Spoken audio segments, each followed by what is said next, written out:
bu ko defee kon ñu dellusiwaat ginnaaw bi ñu feggalee diir mu dem ci li ñuy wax nag li ma metti bi la yoon muy ça m'énerve rek ñu jëkkee ko ci Dame Mbodj laaj ko moom guddi yi li ko gën a metti ci réew mi bu doon benn rek lan la bu ko defee moom benn rek lay mën a doon ñu mën a xam li ci kii bi dëgg-dëgg ñu jëkkee ci moom dem ci Adama. waaw vraiment am na lu ma metti lu bëri mais fan yii nag am na loo xam metti na ma carrément. mooy lan ci. waaw li ma metti carrément mooy. franchement man gis naa benn si mbir moo xam ni. ñu ngi koy bàyyi muy law mais dina. lu muy gën a dem. te dafa nekk ci communauté boo xam man foofu laa bokk. muy la ci biir mouridisme. man gëwuma jigéen ju jiite ci mouridisme. parce que islam. doxalul loolu. kon man su ma gisee koo xam ni dafa mel ni presque yore benn sectam di def loo xam ni kenn mësu koo gis ci biir mouridisme. man loolu metti na ma. su ma amoon tey jii possibilité arrêté ko. man dinaa ko arrêté. parce que gëm naa ni nag quand même. am na loo xam mi ngi bëgg ëpp. parce que nag mënoo fi nekk vraiment ni yow da ngay nekk jigéen nekk fii daan dañuy ñëw ci yow di jébbalu. da ngay taxaw di yore say taalibe et cetera di fësal di presque mel ni kuy dingat. donc loolu quand même man très sincèrement fan yii. su ma amee lu ma metti dëgg. loolu bokk na ci. maintenant nag dama ci gis benn mbir. c'est-à-dire que nelawal nit ñi maanaam ñi nga xam ñoo ci war a wax. tabaski jot nga wër di séddale say xar di séddale say extra pour endormir les gens pour que duñu wax ci àll kalet ji. donc ça c'est un problème très sérieux man nag sama courage toujours laa jël à deux mains parce que man lu ma gëmul du ma ko accepter. li ma gëm mooy loolu lu ñu war a arrêter la. parce que baaxul ci diine. baaxul ci confrérie murid loolu laa gëm. macha allah xam nga nag loolu moom dafa nekk loo xam ne man du ma ci commentaire lenn waaye rek pour ni mu la naqaree wóor na ma ni sëñ Touba sëñ Mountakha Bassirou itam noonu la ko méttee parce que moom li mu wax ci lu mel noonu ku nekk dégg na ko maintenant nag murid moom digal ci ngay mën a wéy boo ci wéyu rek daanaka da ngay nekk ci sa yoonu bopp. ak loo mën a def moom sëñ bi wax na ci lim ci wax ci waxati ci aussi ñu dem ci Adama bu ko defee mu joxe moom ba kii am. waaw man de li ma gën a metti gis bu ne da li may wax sama soxna rek soxna bu ma laaj wala sama doom dama la naan bul seet lu ma metti parce que seetal li metti yàlla rek lu metti yàlla rek la ko gën a metti moo ma gën a metti waaw boo bëggee ma kontaan seetal li neex yàlla boo bëggee ma mer seetal li metti yàlla li gën a metti yàlla mooy bokkaale ci bàkkaar yëpp nag bokkaale kon nag man lu mu mënti doon premier mooy bokkaale moo ma gën a metti moom ci lépp luy am te des fois ñu banaliser ko nag fii ci sunu dëkk bi bokkaale daal ak tasaare mbon gii man ñoo ma gën a metti ci lépp moo ma jaral loo xam ni jaral na ma sax joxe ci sama bakkan dégg nga wala ñaan sax dem bu dee dafa nar a continuer te bàyyi àddina bi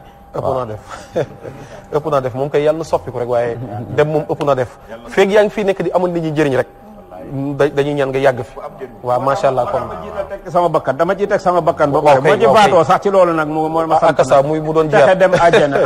akasa mu doon jihaat bu ko defee kon ñu fas yéene ànd nag dugg ci yeneen i tomb bi la yoon muy milice yi sëriñ yi am Ndeye Fatou yow taskatu xibaar nga gis nga bu yàggul ñu dem yàq benn ëttu ki jàmbur moo xam nag ñooñu lu ñu mën ci bind te loolu c'est pas la première fois ndax Walfadjri gi ñu ne itam am na ñoo xam ne ci jamono ñëw nañ attaqué ko song ko yàq fi ay yëfi jàmbur gaañ fi ay nit te ñeñ gaañoon am na ci ba tey ñoo xam ne ba tey ñi ngi traîner séquelles yooyu et puis dañu tëdd daanaka ñi ngi nuyu El Hadj Ndiaye bu baax a baax ci la bokk mais lu mel noonu Ndeye Fatou est-ce que mën naa am ci réew mu ñu ne réew la boo xam ne wax dëgg yàlla yoon moo fi dox tamit nag kenn du bind kenn du wax waxu diine nga wax waaw waxu diine la jigéen kàddoom da ci mujjee jib bàyyil borom xam-xam yi wax ci ba pare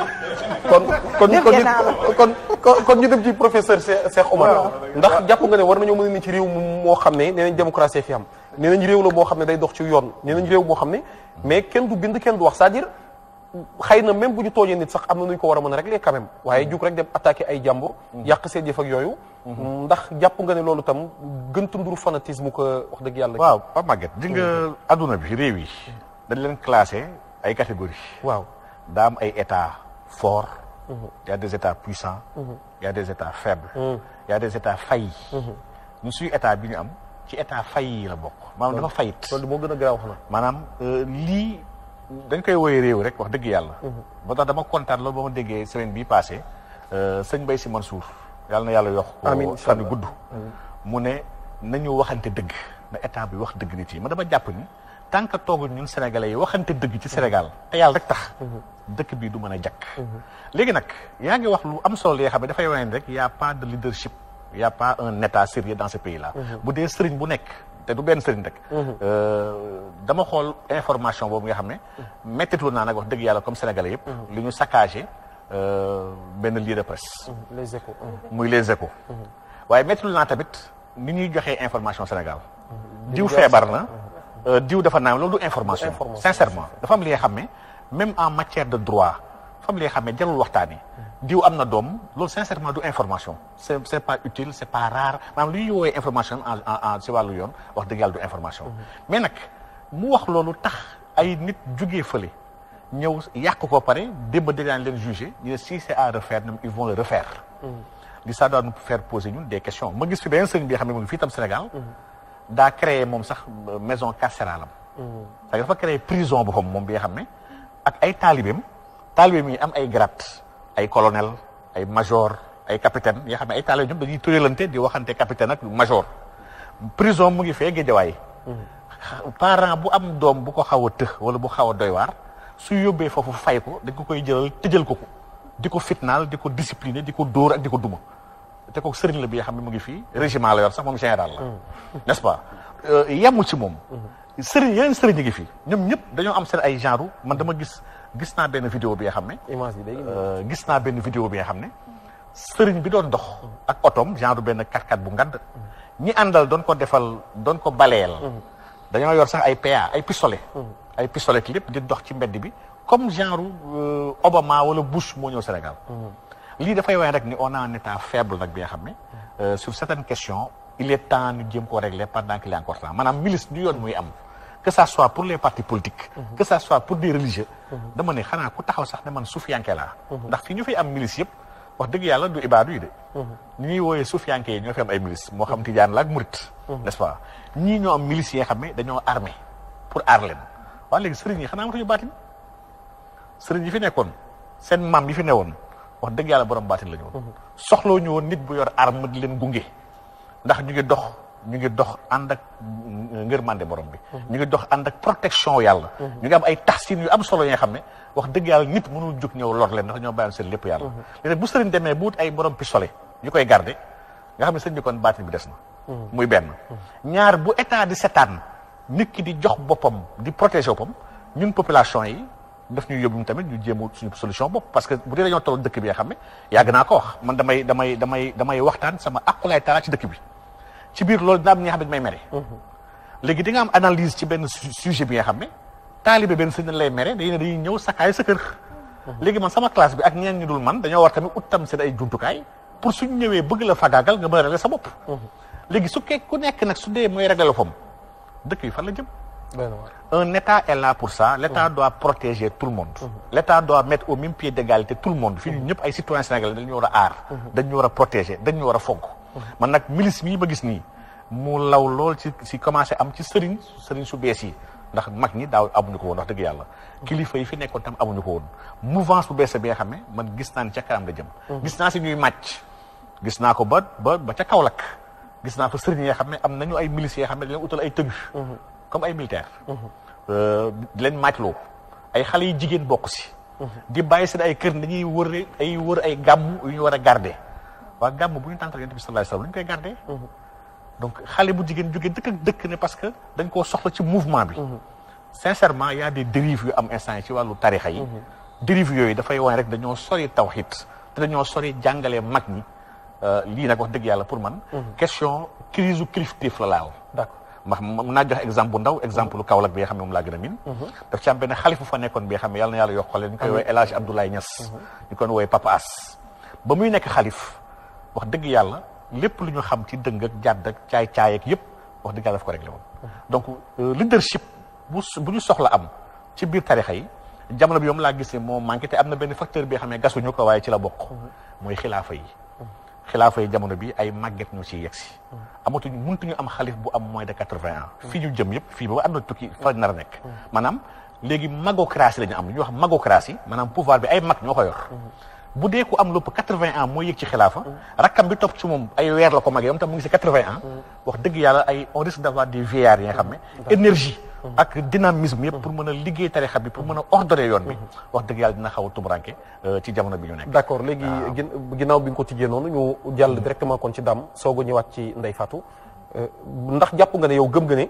war nañoo ne ci réew moo xam ne nee nañ réew la moo xam ne am na état dégg nga am na président am na justice am na lépp nit war a mën a jóg di fajal boppam comme ça te ñi koy def doon ñoo xam ne ñoom dañuy tuddoo ne armée lañ moo xam nag milice lañ moo xam lu ñu mënti doon mais def groupe solitaire ànd kii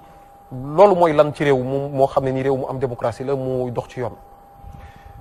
man de damay méngale rek xam nga état. kër gu mag la rek. waaw état kër gu mag la rek kër. doo toog ba caag ñun la kër gi amul kilifa. doo gis duñ koy wax ci quartier yi. waaw ñu lay limal ci koñ bi la kër gee de kër ñoom diw de kilifa lañ amul dañoo tumaranke kilifa. bari na tey te pourtant am na ko fa mag. koo xam moom la ñuy duppee ki nga xam moo yore kilifteef. moo yor kër gi. waaye comme joué wul rôle am correctement dañ naan kër gi dañoo tumaranke kilifa. waaw état noonu la mel. état bu fekkente ne lu ñëw nga seetaan mais kilifa boo waree addu woo boo waree wax waxoo mais bu yàggee ñu lay ñëpp di gis ni yow kenn faaleetu la ku nekk mi ngi def lu mu ne ñu waneen yow dayoo bi nga waroon a am ci kanamu ñi nga jiite amatoo ko mais état amatu fa. mais ñun loolu la ñuy dund. mais état bi sur beaucoup de plans dafa faillir. sur beaucoup de plans ñun yoratuñu état. parce que état bu fekkente ne yow da nga mën a nekk dama la jox benn exemple rek. ci li nga xam ne mooy coow li am nii ci coowal yokk nañ orange yokk na ay tarifam ak yokku te xool sénégalais yi nag yokk ba pare leen yokkalu ma leen xam nga loolu man ba léegi orange dama ne mais orange nag yabaate nañ mais orange nag franchement mais tubaab yi yebul ñu rek ak nit ñi ak sénégalais yi ànd ak ñoom ci loolu xam nga parce que ñaari groupe la parce que am na ko ku ma dégg ñu ne mi ngi wax ci presse bi ni dani non bu ñu xeexee orange ñin nar a dem ñooñ tamit ay français lañ donc nañ teey ma ne man nekkuma ci ay kee français la keelee la mais orange ak sénégalais yi ànd ak ñoom ñu naan ay sénégalais ñoom majoritaire nañ majoritaire c'est vrai que y a 8% ci sénégalais yu fa am ay action 23% yoo xam ne si mooy travailleurs yi 8% yi 23% actionnaires flottants yi ak 27% état donc boo leen boole effectivement mooy majorité mais ñooñu ñëpp ñoo orange ñoo ànd man ñooñu génnewuma leen ci xamul tax même boo nekkee sénégalais tey def loo xam ne peut-être sax que nasaraan bay ñëw di def loolu yow la ngay defa yées loola ko yàgg ñoo ma yem donc man li ma jàpp ñoom ñëpp ñoo yem c'est-à-dire aujourd'hui état ci boppam moo faillir parce que yow état nga war a aar sa waa réew nga xool ab étranger ñëw ci sa réew imposé wu fa daal di xool ay ñum daan jox forfait 1900 ni leen léegi 1900 bi yóbbu naa ko 4500 te 1900 boobu ma leen joxoon yéen a ngi ci doon woote 4h10 léegi dama koy yokk 2600 laa cay yokk ci 1900 yóbbu ko 4500 bu nag yokkal leen 50 millions mais loolu c'est extraordinaire irrespectueux bu nopp sénégalais yi toog di seetaan orange taxaw jàkkaarloog ñoom leen man yokkuma ba nopp def seen conférence de presse démb ni faalewuma leen avec beaucoup de mépris avec beaucoup d'arrogance daal di wone ak vraiment arrogance moom musuma gis léegi dam yow ci ànd damay daanee foofu rek gis nga léegi dam yow may ñëw nag may ñëw yaa ngi yóbbu ci yeneen yoo xam ne non damay ñëw ci loolu laa ñëw loolu dinaa ñëw gis nga loolu du ma ko daw de man du ma def comme de waaw léegi man foofu dama fay wax li ma gëm waaw ayja bismillah gis nga foofu tamit état bii ma doon wax fii nga xam ne daa seetaan li mu war a def taxaw war a dogalul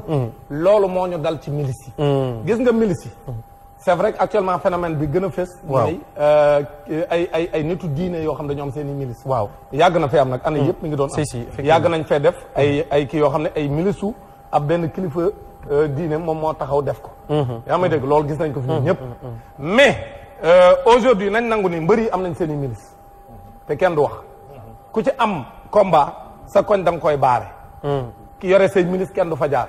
ku fa jaar buñ la soupçonné ne ca beneen camp ba nga bokk ñu duma la ba bari ki démb rek am na fi camp boo xam ne entre mbër yi donc dañ lay duma wax ne yow mii da ngaa jóge ci extra yore seen milice su bopp ci biir réew mi kenn waxul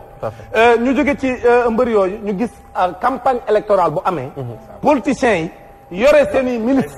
yaa may dégg à commencer par le candidat sortant bi nga xam day nekk kilifa ci réew mi day yore milice am en plus de la police bi nga xam si ak la gendarmerie bi ànd ak moom yaa ma dégg waaw les marron de feu xam ñoom ñu dégg ngeen leneen ñu naan marron de feu Abdoulaye lu mu fi yoroon moom les calots bleus les calots bleus et cetera donc du phénomène bu fi bees loolu lépp damay wax ni loolu c'est la faillite de l'État c'est-à-dire que gis nga kilifa état nee naa la kilifa gu mag la rek moo borom kër gu mag gu ndaw ñoo yem kee daa am doole ci waa këram bëriwul kii nag am doole ci réew mi muy kër gu mag donc ñoom bu ñu seetaanee ku nekk mën a def lu ko neex mais kilifa diine yi comme ci réew mi lañ bokk te gis nañ ku nekk am nga droit def sa milice mais ñoom tam ñu def seen milice donc man pour man on doit faire il doit y avoir un retour à l'orthodoxie un retour à l'orthodoxie mooy état jëlaat responsabilité ba mat fii képp ku fi am kaaraange état moo la ko war a jox ku ci war a am droit nga xam da ngaa am dayo bu tax ñu war laa aar parce que man gëm naa ni boo nekkee kilifa diine boo xam ne am nga yenn dayo yi les xalif généraux et autres ak ñi nga xam ñoom ñoo sës ñoom war nañoo am sécurité boo xam ne mooy moom lañ leen di yokkal en plus de ñi nga xam si peut-être un dambuj la wala keneen koo xam ne moom soxlawul sécurité boobu man d'accord naa la parce que nag ku ci nekk dafa am dayo boo xam ne da nga war a am sécurité boo xam ne dañ la ko war a jox kon nag ñooñu dañ leen a war a identifier état jël ay responsabilités muy sécurité bu leer bu ñu leen di affecté boo xam ne loolu lu leer lay doon ñoo xam ne dañ doon c'est des agents assermentés ñoom ñoo yor seen sécurité boo fekkente ne nag comme neex toog sa buntu kër dem recruter say nit di leen fay ay salaire da nga former leen ci ni nga ko bëggee go Cheikh Omar bu waxee lu neexut ñoom nga dem jal ko ci ñoom ñu duma kooku man pour man ne état la ñu war a wax bu ñu wax kenn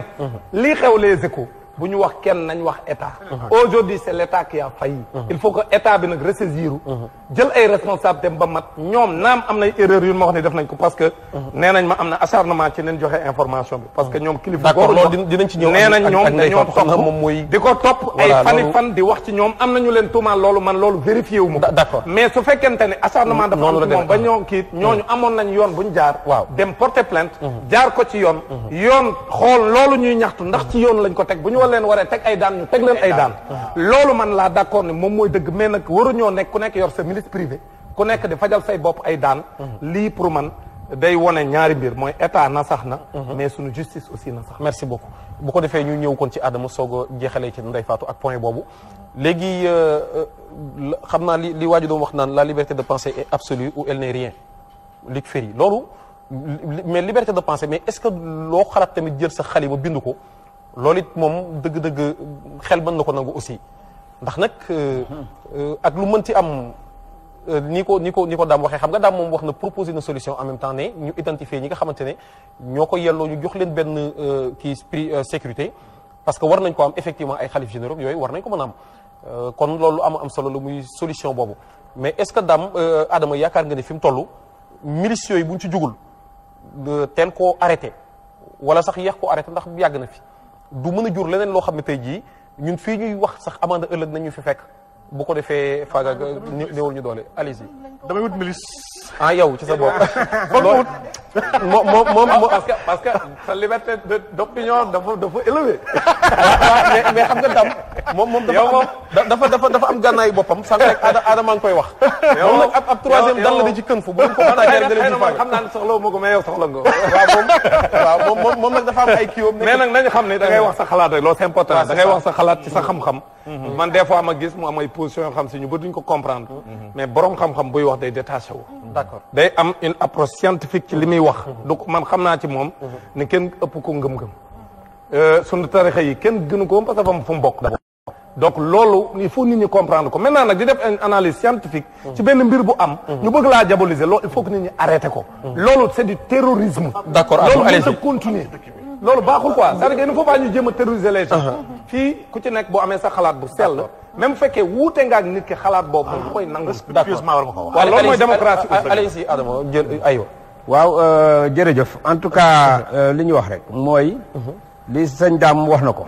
mooy ñoom dafa am loo xam ne dañ koy nangul politicien nangul ko mbër nangul ko ñëpp mais ñitu diine moom warul politique ñitu diine warul am milice ñitu diine warul kii mais da nga koy yemale ñëpp waaw moo tax ñu ni laïcité ak ay démocratie ay caaxaan la ay naxe la c'est-à-dire ñoom seen principe la ñuy jël teg ko ci kaw suñu principe ñu jël ko bëgg ko écraser waaye li nga xam ne moom lañu charia jàngal mooy ka sàccoon doon ci notable Makka yi ba mu ñëwee yenent bi lu mu wax mu ni sama doom Fatima sax bu sàccoon damay dagg loxo mais fii amu fi fii ku sàcc te bokk ci pouvoir bokkoo ku sàcc te ñu soxla la moo xam da nga am puissance ci média bi wala dara wala nga déconné tamit gis nga article 80 boobu ñëw man nag dama am benn défaut bu ndaw mooy effectivement milice yi c'est pas normal mais du sëriñ si rek politique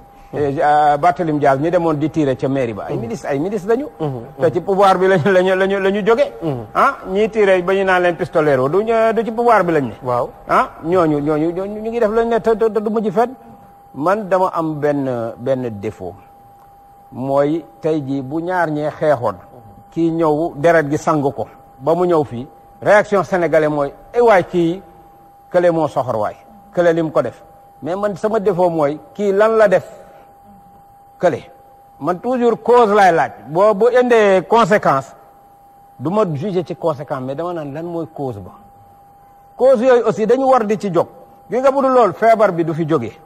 maanaam article 80 waruñu ko réserver rek chef de l'État nga xam boo ko waxoon léegi bu ma waxoon naka su dul noonu balaa émission bi bu ngoonee yéen ñëpp di ngeen ma indi reer parce que dañ may jël si waaye tey da ngay gis journaliste boo xam day jóg saaga kilifa diine ñu yóbbu ko tribunal jëm 2 ans loolu nag am na loo xam article 80 la ñu war a appliquer saaga na gis nañ ko ouvertement nañu dem jël moo xam journaliste moo xam Adama Mboup la moo xam keneen nu mu tudd ci saa si dañu war a def justice gi nga justice warul nekk à deux mesures léegi tey nañu def ndànk ci wàllu mbokku média yi parce que ñun dañu amal njëriñ mbokk yi ci média bi tey jii man bu ñu ma doon faagaagal wala di ma fitnaal média yi ñooy toog kaasal la donc ñëpp dañu war a jàppale média yi pour ñu libre waaye tamit nañu moytu di tooñ nañ moytu di tooñ parce que tey jii am na tey man sëñ Sidi Lamine bi nga xam mooy borom kër gi man kañ laa yëg ni feebar na mooy bañ ko tàggee ci laa yëg ni def feebar mais parce que waa këram dañu décider ni dañ ko bëgg a garder ci sutura pourquoi nit war a ñëw lu ñutu lool dem ni gravement malade lii ak laag le mais loolu amul droit loolu violation la kooku dañ ko war a condamner bu ñu fi fekk ñoom ñu ngi def loolu day indi beneen effet am na benn avocat ndeysaan dafa mujj sax ci xaru xam nga lu mu bind dañu bind ni voilà moom bu guddee day dem ci gànc yi day def lii day def laa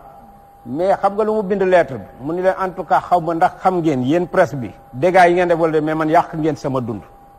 sama dund ak sama digganteeg sama njaboot tas na sama digganteeg sama soxna tas na maanaam dañuy def yenn kii am na loo xam ni nit ki da ngay nangu muy vie privée bu dee feebar na waa njaboot waa këram ñu ngi bëgg garder loolu dans le secret yaa xayti yow dimbali leen ci loola moom daal gis naa ni daal les torts sont partagés ñee waruñu dem fajal seen bopp te it presse dafa war a am liberté loolu mooy assurer sécurité ñëpp waaye nag mooy assurer it démocratie comme ñoom ni ñu koy waxee waaye nag aussi nañu moytu di heurter sensibilité yi di agresser nit ñi parce que tamit lii ñoom am nañ ci responsabilité mais sëñ Adama waaw gisoo tamit ni foofu l'État a été le grand responsable dans sa communication sur le coronavirus ba dem ba instant bi xam ne fii coronavirus dafa mel ni lu bon a bon la te coronavirus du lu bon feebar kese la c'est comme mu ne diw daa sibiru xanaa loolu lu bonul keroog léegi corona bi ni ñu ko communiqué ni ñu ko waxtaanee da ngay gis léegi ku ñu tàggee sax njabootam génn def point de presse ne corona wul dafa mel ni corona bi lu grave grave li nga xam ne communication moo ñu yóbbu foofu keroog wax naa ko fii ci Walf ni naa trop de communication tue la communication parce que dafa am ku ñu doon waaj a rob ca koñ bañ ko waaj a rob ñun duñ ko fi rob ndax dafa corona ñu ne naa ndax dëgg la ma ni leen bu fekkee da nga ni gaynde rëcc na ci koñ bi dugg leen gaynde gi ba pare nag bis bu ne nga wone ni muy fàdde ñin ñeeg na mu soxoreeg na mu kii mais gis nga di nga dem ba nga xam ni di nga ni sax gaynde gi dem na génn leen gars yi duñ génn parce que tu as trop communiqué ba nga xam ni léegi ñoom beneen mythe la ñuy def ci kaw affaire boobu ba da ngeen nit ñi dem leen liggéey gaynde gi dee na wala faat nañ ko ñu continue donc trop de communication effectivement baaxul nit da ngay peser li nga xam ni moom ngay communiquer moo waral ñaar lay indi ou bien nit ñi ragal ko ba mu ëpp ou bien nit ñi mu ñi bujji démystifier ko loolu nag effet contraire la jur mooy nit ñi dañ ko démystifier barki démb ba dama dem benn dëj sama maam bu faatu woon yàlla na ko yàlla yërëm ca ginnaaw ngaay mbexe waaye ba ma demee kenn solu masque ñu ngi jàbbante loxo ba ma ñëwee ñun la ñu saboté waaye seen ngalab yi nag seen ngalab yi lu mu doon bu ngalab mooy li nga xam ne moom lañu takkal fas donc ñoom tey dañu mbir moom foofu lañ toll donc mooy li Cheikh Amar wax trop de communication si mais daal vraiment médias yi yàlla nañ fi yàgg te wér ndax suñu sécurité lañ am da force de l'ordre yi comme ni ko Dame Mbodj wax force reste à la loi maanaam dañu war a ki mais nag bu ñu waree acté dara nañ ko acté ku tooñ nañ la sanctionné ci saa si nga bañati tooñ d'accord waaye ku tooñ chef de l'État ñu sanctionné ko le même jour ku tooñ keneen ñu bàyyi ko loolu aussi kii daal da ngay wax Ndeye Fatou waxal dañ maa waxal tellement que damay synthétiser rek ñoom ci li ñu wax waaw ndax li professeur wax ci wàllu milice yi loolu moom yàgg na fi état moo seetaan SG tamit ñëwati si ñoom it dañ koy utiliser ci temps wu campagne électorale waaye itam sëñ Adama ci li mu wax ne ñaar ñi jote bu ñu gaañee kenn ki day bëgg a xam kiy gaañu nan la def bañ gaañ ko yooyu yëpp ci li muy tënku mooy milice yi ñii di guide religieux yi ñoom it war nañ koo mën a am ndax ñi nekk ci nguur gi ku ci nekk booy génn escorte moo lay topp mais ci ñi nga xam ne ay takk der yu réew mi di fay lañ ñoom ñoo ko jël aaki moo ko ba sax boo demee ci poste de police poste gendarmerie yi effectif yu bëreetuñ ndax ñu ci bëri dañ leen ventiler ci këru kilifa yi nekk ci wàllu politique directeur ak ministre bu ci ne am nga garde du corps loolu nguur gee koy fay am nga li nga xamante ne mooy sa buntu kër ku fay taxaw am nga ci sa bureau ku fay taxaw ñoom ñoo ko accaparé te ñoom ñoo ne ci nguur gi léegi nag citoyen bi nga xam ne amul accès ci ñooñu nu muy def jël ay matuwaayam da nga gis fii artistes yi bu ñuy dem di produire day am ñu leen di escorter loolu tam milice la rek politiciens yi bu ñuy dem meeting wala rencontre mais da ngay xool ñoom bu ñuy daje fi ngay xamee ne affaire bi c'est plus profond si ñoom ñoo ko gën a manifester mooy meeting bu rëy bu amee borom kilifa yi surtout ñi nekk ci nguur bu dee ñoo ko organiser dañuy dem ba seen milice yi dañuy jote foofu ku ñëw da ngay ñëw ak sa garde du corps loolu y'a problème ndax li nga xamante ne force de l'ordre yi ñoo ko yee woon ñoo fa waroon a nekk ñeneen nga fay gis muy borom doole yi ku nekk ministre DG député kuy ñëw rek indaale sa garde kon ñuy dem ba indi foofu fitna ak jafe-jafe kon ñoom il laisse faire buñ ko nangoo nag pour seen bopp dañ koy nangul ñi nga xam ne ñooy kilifa diini parce que ñoom it ils sont sollicités nit ñi dañuy ñëw di leen di poser problème am ñoo xam ne dañuy ñëw bëgg leen a gis te ay nit kese lañ foog ñoom it ñu ñàkk seen entourage bu ñuy génn di dem ñu ñàkk seen bopp loolu mooy indi ñuy am benn ñaar ñett sénégalais nag des fois dafa ñu bëgg lu yomb bu ñu gisee ne sëriñ bi boo nekkee ak moom di nga ndékki di nga añ di nga reer te doo génnee dara nga bokk ci milisam rek bu génnee nga encadré ko soo amee njënte mu jox la nga dem boo bëggee takk jaba xam nga yooyu yëpp ay mbir yu xam man côté boobu man dama gis ne nitu àdduna yi ñoom dañoo doy waar mais soo xoolee par exemple ñun waa tarixa yi parce que tarixa yi instant suñu xool milice yi ci waa tarixa yi man laa gën a gis instant yi milice yi tarixa yooyu nag dafa am lu ñu baaxoo woon ñoom wax dañoo wax dañuy dund ci wàllu tasawuf courant la ci biir islam bi nga xam ne courant bu ànd ak jàmm la dafa détaché wu totalement avec ce dogmatisme là wala bokk benn comment dirais-je nu ko gars yi di wooyee sax radicalité bi tasawuf daf ko dàq moom ndax tasawuf dañoo wax ne dañuy dund ci li ñuy wooyee al ihsan ndax gis nañ ñoom diine gi ñetti degré la islam iman ihsan boobu nag bañ laajee yonent bi sallallahu alayhi wasallam ne ko lan muy ihsan dafa ne mooy nga rafetal ci ku la ñaawe nga jokk ku la dagg nga may ku la xañ donc lii la kon sëriñ yi kon li ñu doon évoluer ñoom léegi suñu gisee tey si biir njaboot sëriñ yi am ay kuréel yu lay organiser la su ma juumul foog naa fi Sénégal Tivaouane ñoo fi njëkk def ak waa COSCAS xool nu ñu organiser seen bopp seen gàmmu ndax état bi daf leen xawoon setaan loolu lu salutaire la te loolu kër yëpp dañ ko war a dupliquer waaye nag ay nit armé du yor ay jaasi wala du yor ay pistolet te ñoom nee ay ñooñ tasawuf lañu dañoo jël wérde wala dañoo di ay taalibe lañu wax dëgg yàlla taalibe lii du taxawaayam gis nañu fii gàmmu bi nga xam ne fii la am parcelle ñaari sëriñ yoo xam ne seen ay mbooloo naka te dañoo génn ak ay jaasi dóorante ba police parcelle lañu mujjee loolu suñuy xool ihsaan ak tasawuf wax dëgg yàlla bokkul si jàngal tasawuf moo tax sëriñ bu piloté loolu wax daf ñuy xaw a jaaxal ñun en tant que ay taalibe organisation nag ak arme man boolewu ma ko organisation bi je suis vraiment d'accord wax dëgg yàlla mais ay personnes armées ay góor yor ay pistolet ak ay jaasi ba pare fas yéene nag jëflante kenn ku tooñ sëriñ bi yonent bi saa sam nañ kon tooñ te yonent bi mooy dalilu suñu sëriñ yëpp yonent bi xas nañ ko saaga ko mu dem di seeti ko saaga professeur ndax yaakaaroo ne tamit dëgg-dëgg ñi nga xam ne ñi ngi dem di yàq benn kenn du leen yabal c'est-à-dire ñoom dañuy dem spontanément rek foofu laa bëggoon ñu ñëw parce que ñu nit ñii bu ñu réagiré dañ koy taftal ci kaw ci sëriñ sëriñ bi waaw. alors que nit ki mën na doon fanatique am na loo xam ne tey ji boo génnee fii nit nga koy waxanteel rek bu lay rey sa sëriñ bi après la koy yëg donc buñ ni sëriñ bi moom moo ko kii ak ay dofu sëñ bi la c'est comme ça daal di commencer stigmatiser fekk boobu kooku c'est-à-dire kooku tamit dañ waaye tamit li Cheikh Omar wax sëñ bi am na ci responsabilité parce que dafa fanatiser nit ki dañ koo fanatiser ka def loolu dañu ko endoctriné boobu mooy indi c'est la réalité li nga mooy indi am na temps yee ku joggi ci alxuraan te kenn waxul kenn defu ko dara te tey boo joggi woon ci bindu sëriñam taalibe la tey dañ koy rey le même jour donc exemple bu ndaw loolu mooy wane ni aussi gi nga temps Senghor Moustapha Lo ñi nga xam bokk na ci ñi mës a rey ci peine de mort fusillé leen Moustapha Lo moo jógoon ci li wax di jéem a rey Senghor mais Moustapha Lo c'était le plus proche de Serigne Cheikh Ahmed Tidiane Sy booba ba pare boobu Serigne Cheikh Ahmed Tidiane Sy moo doon principal opposant Senghor parti d'opposition Moustapha Lo jóg ba am événement mu dem di tirer Senghor doxul ñu jël ko rey waaye ba léegi woowuñu ci jugement bi Serigne Cheikh niwuñu Serigne Cheikh li parce que xam nañ ni moom responsable bañ ko enquêté gis nañ ni responsabilité ak initiative personnelle am la Serigne Cheikh yëgu ko tiinul donc nag day am yoo xam ni nit ki mën na ko def fekk sëriñ bi yëgul tiinul mais ci fanatisme am la waaye nag fanatisme aussi la nit warul di yar say taalibe dafa am ku ñëw ni benn doom sëñ Babacar man dofu sëñ Babacar lañ ma tuddee mu ni ko kon de ma xam ni sëñ Babacar échec na ndax moom ba muy yar ay ñit la bëggoon a yar wallaay waaw li objectif am mooy ñiteel nit ñi mais pas dof loo leen kon nag bul wër di war wax naan dofu sëñ Babacar waxal dofu keneen waaw mais xam nga foofu la ñuy relativiser xam man foofu tamit damay bëgg relativiser c'est-à-dire que effectivement li nga déparé woon noonu c'est-à-dire que des fois mu nekk ñoo xam ne aussi nekkuñu ci keppaaru sëñ bi loolu tamit da ciy jouer c'est-à-dire que des fois nga gis ñoo xam ni maanaam man ngaa wax lu leen lu neexul loo xam ne jàpp nañ ni du wax ju rafet ci seen sëriñ ñu toog fa ñu toog mu metti leen ñu déparé fañ déparé te ñoom nekkuñ ci keppaaru sëñ bi dem jéem koo faj nam leen neexe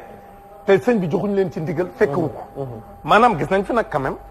ay exemple waaw moom laa lay wax non état moom quel que soit alpha bu nit tegoo ci loo xam ni surtout réew mi da nga koo jalgati luwaay réew mi da nga koo jalgati parce que réew mi dafa parce que bu fekkee ku nekk dañoo nekk ci jungle ku nekk def lu ko neex kon réew amatul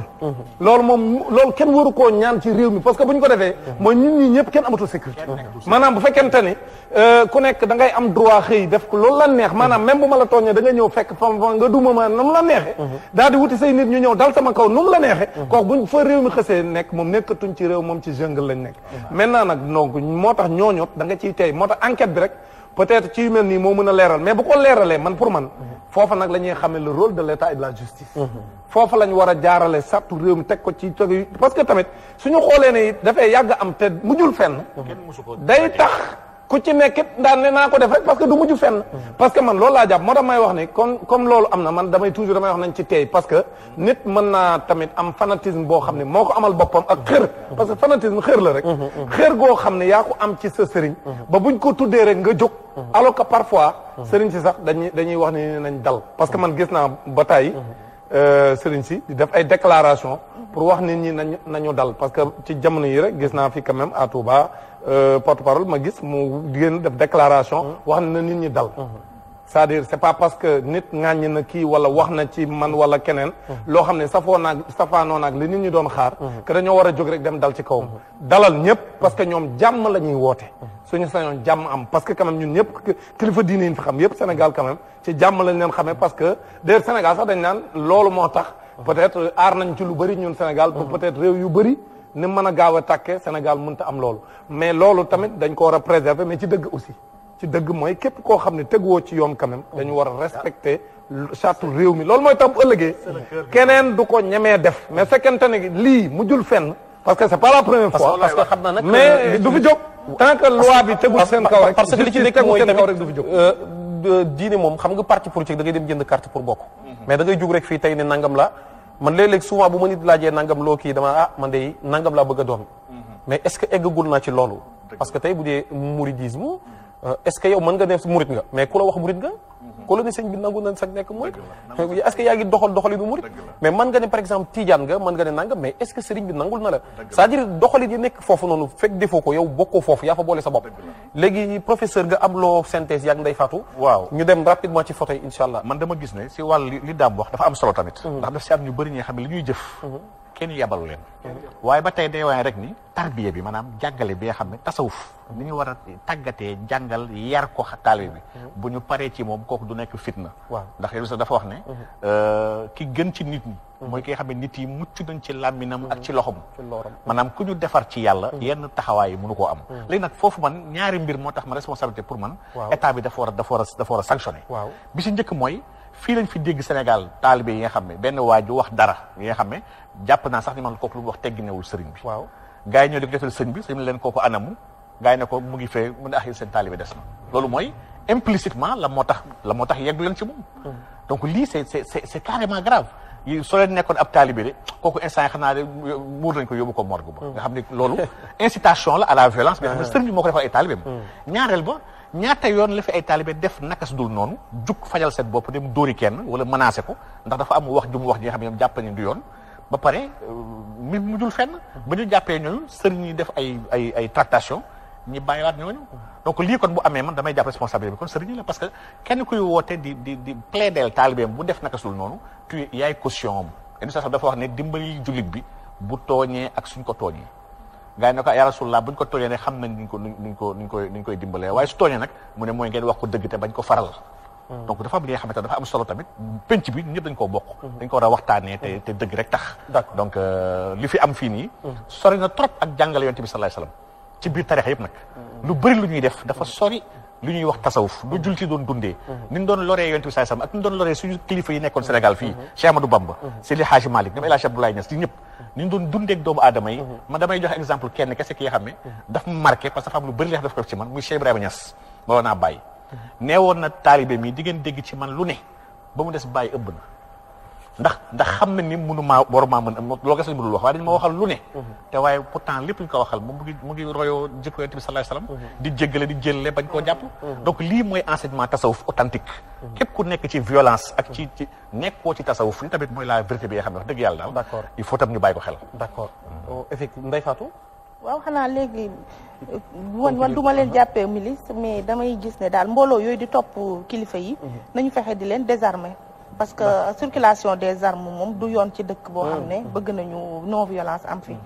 arme ñi ko war a yor mooy ñi ko yooyoo muy takk der yi ñi nga xam ne ñoo chargé rétablir l'ordre et la sécurité ku dul ñoom moom waroo yor arme di ko circuler ndax bu ñu ko bàyyee muy màgg ku ne di ko def dinañu jural la am États-Unis chaque jour nit ñi di rayante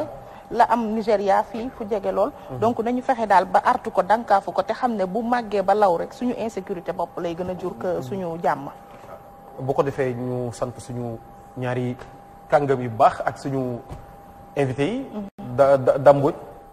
ak Adama Mboup Serigne Aliou bu ko defee ñu teg ci photo yi laata ñoo jeexal njëkkee ko nag ci voilà njëkkee ko ci Adama Mboup wan ko ñaari photo mu commenter ñu kan moo ci jiitu professeur Pierre Ndiaye waaw kii de professeur la Pierre Ndiaye professeur Pierre Ndiaye ci laa njëkkee ci laa ubbee sax émission bi waaye koo xam ne dafa amal njëriñ askan bi te Pierre Ibrahima Ndiaye la tudd moom doomu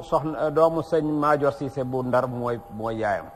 c'est-à-dire bu dul wax nañ ko ci levée du corps bi bu dul woon docteur di xalif général moom di xalifu dëkk ba ci wàllu diine dafa jàng ba ni arab nitu diine la waaye loolu kon moo indi sax valeur yooyu gis nga valeur dafa am solo ñi nga ba mu retraité xam nga lu mu wax chaque mardi mayaat naa hôpital bi journée lu mu boo xam ni dama fay consulter gratuitement te lu ci génn soxlawuma ci dërëm nañ ko reverser ci caisse sociale u hôpital bi gi nga formation diine boobu gi nga Senghor daful woon gis nga ndar-ndar yi la jëloon ñu entouré ko ñu jàng alxuraan jàng diine am base moo tax fu ñu mësaan dem ci àddina bi dañuy briller am na ci koo xam ni docteur Lo day waaraate ba ci ak benn cadre di wax ci riba ba ci àgg cadre ba ndeke fin du mois dañuy ñëw rang ko di ko bon essence yi mu koy joxe bon état bi nga ba mu waaraate ci riba ba prochain mois ba ña ko rang yëpp mën leen man kay li ma jaaxal mooy nu may def ba fay la ma leen daan jox waaye li des ci sama dund moom fas yéene tuma joxe benn bon ndak ndeke àq la te dama koy fay yomal xiyam xam nga kon yaru diine bu ancré moo nekkoon ci ñii ba tey jii ñu amal njëriñ askan wi yëpp ba tey jii ñu dem ñëpp di leen jooy waaye vraiment ñëpp xa yëg ni perte la waaw won nag loolu rek la fi ñit am ñu ñëpp dañuy dem macha allah yal na yàlla yërëm ko nga jox ñu beneen photo bi Serigne Aliou ñu set imam Aliou Ndao imam Aliou Ndao waaw un grand modèle mooy li Cheikh Omar di jooytu maanaam ñitu diine da nga war a tamit am information ci àddina ndax ni nañu yenent bi chef politique la woon chef juridique la woon kàngam ci juridique la woon kàngam ci social la woon kàngam ci charia la woon waaye kàngam ci militaire armée la woon maanaam ñitu diine dëgg ni kii lay mel ndax yenent bi sallallahu alayhi wasallam noonu la meloon fi mu ne foo ko laal mu si la ba pare nag gi nga intérêt xam nga barki de ba may déglu benn borom xam-xam mu ni buñ lay dàqee njëkk a sànni sa alal dégg nga buñ la dàqee ba bëgg laa jot sànni sa bakkan te nga jàpp sa diine nga dem ak moom ndax mooy tax nga mucc waaye nee na léegi diine gi la ñuy njëkk a sànni waaw bu intérêt àddina taxawee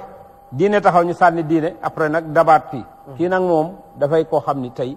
diineem la jël teg ko sànni leneen lépp mu jaral ko dem prison looloo tax ñu yóbbu ko prison di parce que dañuy gis ni discours ya muy def ça dérangé ndax la preuve gis nañu ñu ne woon gis nañ 460 millions ca këram yuy ko terroriste yi viréel ñoom mujj reconnaître ci seen procès verbal ni 27 000 francs gis nañ fa téléphone satellitaire dëgg de téléphone yu rëy yi lañ fa gis donc yooyu yëpp c'était parce qu'il dérange léegi mais nag dëggu yàlla moom kenn mënu ko fay ndax la preuve mu ngi nii dañ dem kokki keroog ba ñuy célébrer journée kokki jàmbaar yooyu ci alxuraan waaye ma gis gàngoor goo xam ne ba muy ñëw dama ni kii sëñ kokki daf maa romb gàngoor gi yëpp topp ko ma gisaat beneen gàngoor ma ne waaw mais sëñ kokki léegi la ma romb mais gàngoor gu tol nii xanaa fii daa am ñaari kilifa ma xool muy Alioune Badara Ndao ndekee ñëpp moom lañ topp tey jii ñoom dañ koy jéem a ku ñu jéem a fay toujours yàlla moo lay kowel ndax dëggu yàlla gi kenn mënu ko fay ak sa làmmiñ macha allah waaw yàlla ñu bàyyi la nga tàggoo waale ci ñu tàgguwaale sëñ Maguette di leen gërëm bu baax a baax yow ak Ndey Faatu ak waa kër gi yëpp ak sëñ Cheikh Omar ak sëñ Mbodj ndax seen taxawaay mooy tax société bi baax ndax communication bi gis lu bon nga ni ñëw leen ñu waxtaan ci loolu wane na souci te loolu nag du gulet ci Walfadjri loolu tax ñu naan ko la voix du peuple ndax lu jëm ci peuple bi ba ko alak wala mu naqari peuple bi fii moom ngay woote ci saas ñun la ñëwal léegi kon yàlla na ngeen fi yàgg te wér amiin di ñaanal ñëpp waaye nag di wax ne ñëpp jóg teg seen bakkan ci série yi ñu dem parce que programme la de du simple film buy daw nii programme ña doon xeex maam borom Touba di xeex mag ñi ak sa alaaj Maalik ñëpp pour fay diine ñooñu ñoo ñëw ci beneen façon pour xeex diine gi ci ndaw yi ñu bañ a am diine programme la de programme la ku ko xamee noonu yow tey jii loo am ak Ndey Faatu ñun ñëpp fayale ko suñu doom jàng fay courant fay dund yoruñ dara koo xam nag loo yor def ko sa doom ki nga xam ni moo tax fas yéene moom yàq sa doom liñ naan borom kalpe ba lam ko jaral addu kalpe ba lam ko jaral bu ko jarale borom kalpe ba du dem te ñun suñu doom yi buñ yàqoo suñu avenir yàqu na kon bu ñu wootee marche boobu jigéen ñi di woote ak Jamra ak ñëpp bu kenn des na ñëpp dem xaw ma palais ba la ñuy marche xaw ma CNRA la ñuy marche xaw ma ARTP waaye bu ñëpp demee état am na loo xam yow mënoo koo dakkal moom bu ko neexoon tey mu dakk bu ko neexoon tey mu sanctionné woo procureur mu woo ña koy def buñ leen téyee ñaari jour moo dootu ko dégg macha allah ci photo yi ñu dem ci dam Serigne Aliou wan ko photo bi njëkk seet kan la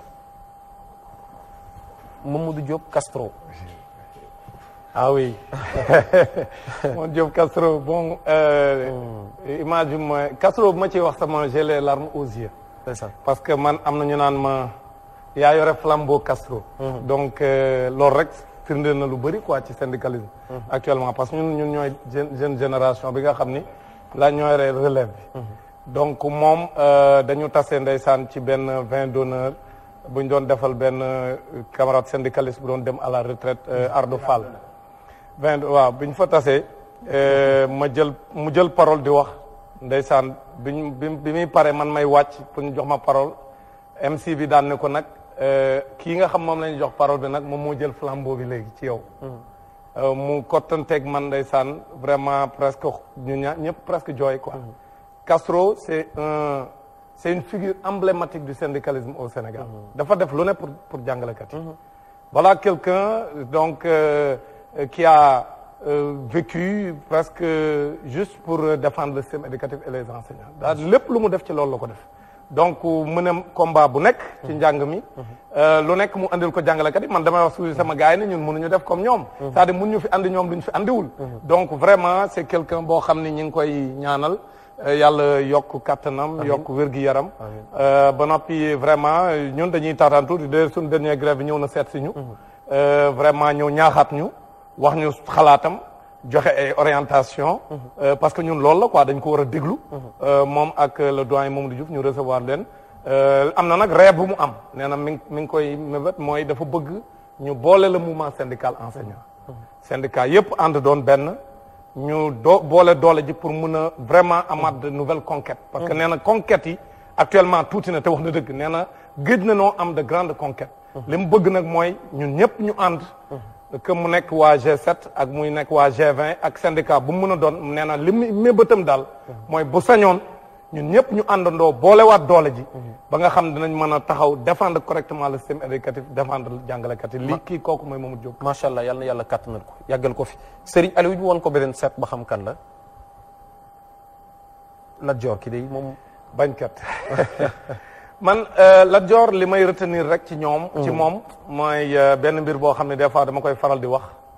mooy liñ doon wax sànq mooy valeurs yi mooy sàmm sa kàddu am muy nit ku am fit di sàmm kàddoom parce que ci mag ñi la ñu nettali bi muy dem dans la dernière bataille bi nga deqale nga xam ne ci la daanoo bi mu seetee sëñ Touba sama turandoo parce que mag ñu bëri su ma dajeeg ñoom Touba dañ naan ma yow sëñ daam yaay turu mag yu nag waa Touba yëpp xam ne moom lañ duppee sëñ bi ñi nga xam mooy mag ñu magu Touba yi maam daam donc sëñ Touba sama sëriñ ne ko dootul baax Lat Dior ne ko sama kàddu jiitu na ma mënatuma dellu ginnaaw kon sëñ Touba wonoon na ko ne bii mooy sa combat bu mujj kon li gënoon mooy nga bañ a dem mu ne ko sëñ bi Mbàkke sama kàddu jiitu na ma donc tey jii ku ñu waxoon loolu ne la tey jii boo demee ca fee boo fa demee doo ñëwaat nga nangoo départ ne yow da ngay dem te ku xam sëñ Tuubaa xam ni ci baatin lay waxe kon Ngoné Lat Dior Ngoné Latyr kenn du moom kon jàpp naa ni kii kat war naa doon référence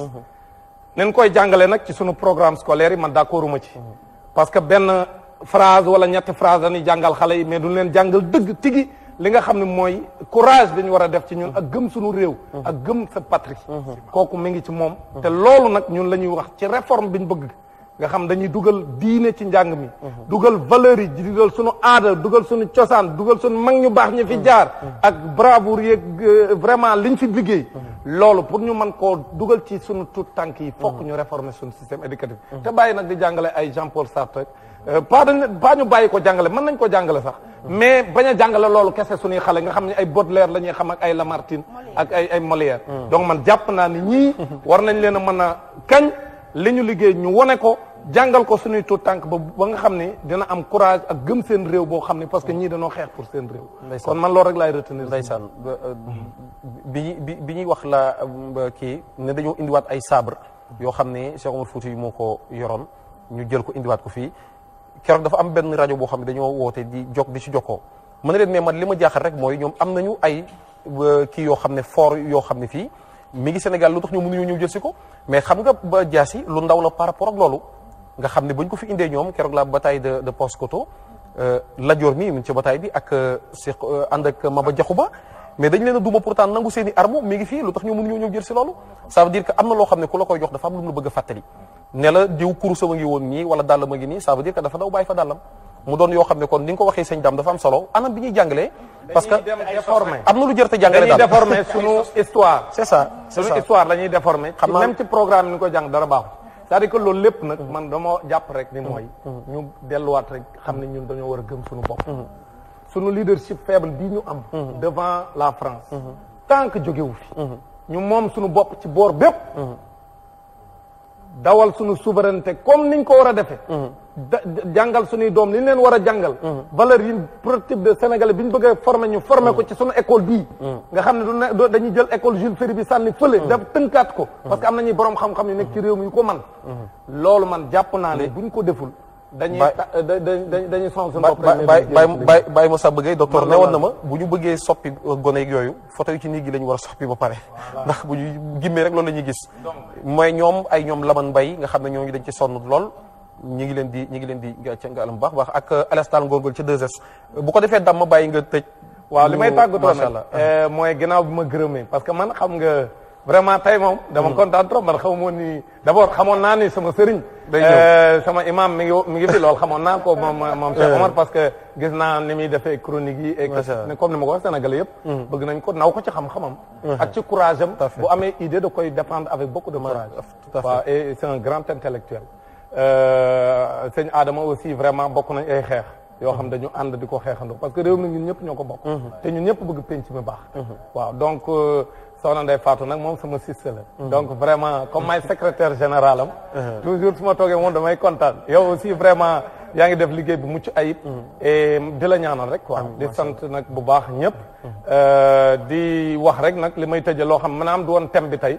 mais vraiment di wax sénégalais yi nii leen ñoom seen bopp ñooy wax ne mbajum kanam boroom moo koy fajal boppam Orange mi nga xam ne moom moo ni réel suñu réew mi bëgg ñoo ndóolal parce que gis na ni réewam ñi ngi ci récession actuellement avec li nga xam moo xew ci àdduna bi yëpp ñu bëgg a yokk seen i tarif pour jël suñu xaalis yóbbu ko jox ko réewam kooku benn sénégalais waru koo nangu quelle que soit la situation on ne peut pas l'accepter en France 6500 soo ko joxee da ngay woote weeru yëpp kenn du la sàkkal ay waxtu yooyu woote da ngay am illimité SMS am illimité MMS am illimité appel loolu moo am France France mënuñu fa nekk Orange France nekk fa di def loolu ca réewam te ñu ëpp ñu doole ëpp ñu xaalis ëpp ñu ay revenu ñu ñëw suñu réew mii nga xam ni vraiment ñun amuñu doole te ñu ngi ci réew moo xam si corona bi yàq na ko ñu bëgg a yokk ful seen tarif yëpp tarif bu nañu doublé ko ba noppi taxaw ñama ñoo xool ne yokkaluma leen ba noppi naan et puis avec beaucoup d'arrogance naan non ñu demagun bareeguñ léegi nag may wax sénégalais yi ni na ran yi jug ñu dem ci yeneen opérateurs yi rang fa avec la portabilité ñu garder seen i numéro ku ci nekk avec la portabilité depuis 2015 kuy changer opérateur mën nga garder sa numéro ñu garder seen i numéro rang yi jug ñu rang ci yeneen opérateurs yi ñu changer numéro yi ku ci nekk won Orange ni ko moomuñu parce que mbuumuk jaam gi ñu bëgg a lawal ci sunu baat bi duñ ko nangu loolu man moom lay tëj professeur di sant ñëpp di gërëm imam professeur moom mi ngi Orange ba tey waaw Pape Maguette déet man nekkuma Orange nekkatuma fenn moo tax mu naqaree jot waaye mais ñu ngi am mbégte loolu nag ci émission bi nga xam ne wax dëgg yàlla njariñ kese la déjà impacté wu na si borom xam-xam yu tedd yi nga xam ne ñoom nga andi ku mel ni imam Dame ak imam Adama am na combat yu bëri yoo xam ne séq nañ ko avant émission bi te am na yenn combat yi ñuy xaar ndax ñun ñëpp ñoo bokk bëgg ñoo bokk gis-gis waaye te valeur ajoutée ci émission bi si dikkaatu soxna Ndeye Fatou wax dëgg yàlla namoon nañ ko trop am mbégte lool encore gisaat ko macha allah di la nuyu di nuyu waa kër gi yëpp di ziar ñëpp ñi xam ne ñuy seetaan nag ci biir réew mi ci bitim réew di jéggalu ci kàddu yi xam ne bu dee xaw na ñagas ñu koy jéggalu bëgguñu lu may rafetal rek ak yéwénal yàlla na yàlla boole defal tawfiq te yàlla def jàmm ci réew mi amiin kon ñu joxante rendez-vous mercredi incha allah mercredi Ndeye Fatou yi déet moom kay da ngay ñëwaat. boole naa la ak waa Sénégal. mercredi incha allah foog faaw nga ñëw. waaw léegi kay jàppal ne da ngaa bokk rek moom. ci nga bokk waaw. Ndeye Fatou macha allah. waaw professeur munuñ laa bàyyi foog nga toog yow moom munuñ laa bàyyi loolu moom. loolu moom ñun sax moom kay ñun ñooy taxaw buntu këram ni ko da nga dem. loolu moom ñun ñoo leen ci jàppale. jeex na ko c'est-à-dire que loolu moom vraiment miinal na boppam. téléspectateurs yi. waaw miinal na téléspectateurs yi ñun loolu moom bàyyi leen ko suñu loxo. ah jeex na kon waaw loolu moom kon xeex boobu suñu xeex la. jeex na dina toog ci émission waaw bi. vraiment kon nag ma lay jaajëfal Pape Maguette di jaajëfal professeur ñun ñi nga xam ne ñoo sekk émission bi di jaajëfal tey ñi ci doon àndal suñu SG Dame Mbodj moom comme ni mu ko waxee rek mbégte la ak bànneex toujours ñuy toog ak moom di jaajëfal nag sëñ Adama macha allah xam-xam bi sell na man sax ci seen photo yi dafa am ñaar ñu ma ci marqué muy bu imam Alioune Badara Ndaw ndax dama dem ba Kaolack def ak moom émission gis ci moom nit ku dal nit ku nangu dogal nit ku gëm yàlla ku jaar ci jafe-jafe waaye nag wàññiwul dara ci pastéefam taxaw na fi mu taxaw te bougé bu ci loolu wax dëgg yàlla mënu ma woon jóg te du ma ko témoigner parce que lu ma marqué si moom la ndax jamono jooju lay doog a génn kaso waaye defu ko muy dara mbiru àdduna la ko jàppee te xam naa ne bu dee ci diina rek pare woon na pour delluwaat ci waaw ndax ci dëgg la taxaw te gëm na ko ngëm-ngëm la ci moom ñu koy nuyu di nuyu frère am bi ak waa kër ga yëpp waaye itam Lat Dior Diop li ci SG wax muy kaddu dafa rafle ci réew mi kaddu moom rafle na lool ci réew mi ndax nit ñi dañuy dem ba wax lu dul dëgg dañ ko kii banaliser du dara ci réew mi bañ nekk ba dañ naan dóorkat la donc yooyu nekk na loo xam ne rafle na ci réew kon ku mel ni Lat Dior bu dee bàyyil nañu am kaddu ñëwaat na ci ñun ñu soxla ko ci jamono ji kaddu ci ñu jiite dinaa def lii ci mandat wala dinaa doxalee nii defoo ko kaddu si ñun ni ñuy nekkee ci dóorante beeg naxante beeg mbiicoo mbaaloo donc kaddu daal war na ñëwaat nit ñi am kaddu bu dee ñun ñi gëm doon jullit ñëpp xam nañ ne yonent bi sallallahu alayhi wa sallam ne ku dul wax dëgg bokk ko sama xeet te ñun ñëpp ñaan nañu yàlla bokk ci xeetu yonent bi kon nag kaddu moom